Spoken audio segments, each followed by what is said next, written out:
السلام علیکم ورحمۃ اللہ وبرکاتہ۔ ریڈیو HRDF میں آپ سب کا استقبال ہے۔ کچھ پیسوں کی فوری ضرورت درپیش ہے۔ اگر پیسے نہیں ملے تو تمام معاملات خراب ہو جانے کے امکان ہیں، لہذا فوری طور پر کوئی نہ کوئی انتظام کرنا ہی پڑے گا، لیکن اس کا کوئی راستہ نظر نہیں آ رہا۔ کس سے قرض مانگ سکتے ہیں؟ زیورات کو گروی رکھ کر قرض لے سکتے ہیں، گھر کے کاغذات گروی رکھ کر قرض لے سکتے ہیں۔ ذہن میں طرح طرح کے خیالات آتے ہیں۔ بہرحال کسی کو مسئلہ تو بتانا ہی ہوگا، یہی ایک ماتر راستہ ہے۔ لیکن مانگیں تو آخر مانگیں کس سے؟ ایسی صورتحال میں اچانک کس کا نام ہمارے ذہن میں آتا ہے؟ دوست، خاندان، پڑوسی، بستی کے امیر لوگ یا جان پہچان والے۔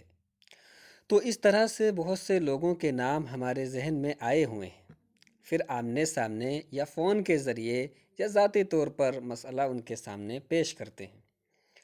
اکثر وہ لوگ جن سے ہم بڑی توقع کے ساتھ ملتے ہیں وہ ہمیں بڑی مایوسی دے جاتے ہیں، حالانکہ بہت سے لوگ ایسے جان بوجھ کر نہیں کرتے ہوں گے۔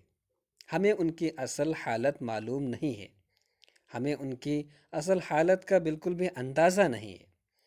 وہ باہر سے تو دوسروں کے سامنے پروقار زندگی گزار رہے ہیں، لیکن اندر سے ان پر تمام ساری حدیں عائد ہوتی ہیں اور وہ تمام ساری مشکلات سے دوچار ہو سکتے ہیں۔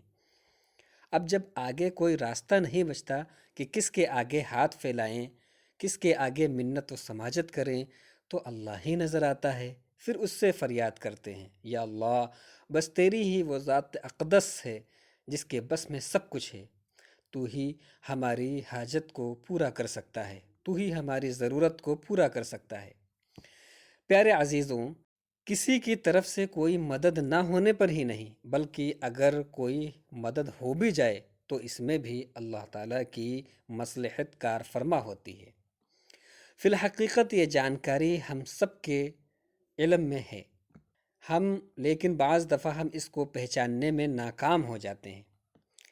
یہی وجہ ہے سب سے آخر میں اللہ تعالیٰ کا دروازہ کھٹکھٹاتے ہیں۔ ہماری زندگی میں مشکلات سے نجات حاصل کرنے کا یہ ایک طریقہ ہے۔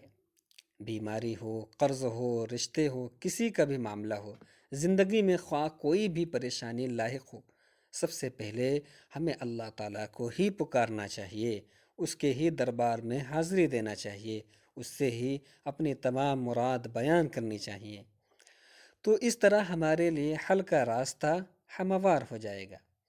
شیخ محی الدین عبد القادر جیلانی رحمۃ اللہ علیہ فرماتے ہیں، جب کوئی سخت پریشانی آن پڑے تو اس کا دکھڑا لوگوں کو نہیں سنانا، کیونکہ اللہ تعالیٰ کے سوا کوئی بھی ذات نہیں کہ کچھ فائدہ اور نقصان پہنچا سکے، اور اس معاملے میں نہ تو کوئی کچھ خیر روک سکتا ہے اور نہ ہی کوئی شر لا سکتا ہے۔ کسی کے بس کی بات نہیں کہ وہ سزا، جزا، خوشحالی اور نجات و شفا دے سکے۔ لہذا مخلوق کے بجائے خالق کے دربار میں پکار لگائیں، اس کو اپنا دکھ، درد، پیڑا سنائیں۔ بیشک وہی مشکل کشاں ہے، وہی حاجت رفع ہے، اسی سے مدد طلب کریں۔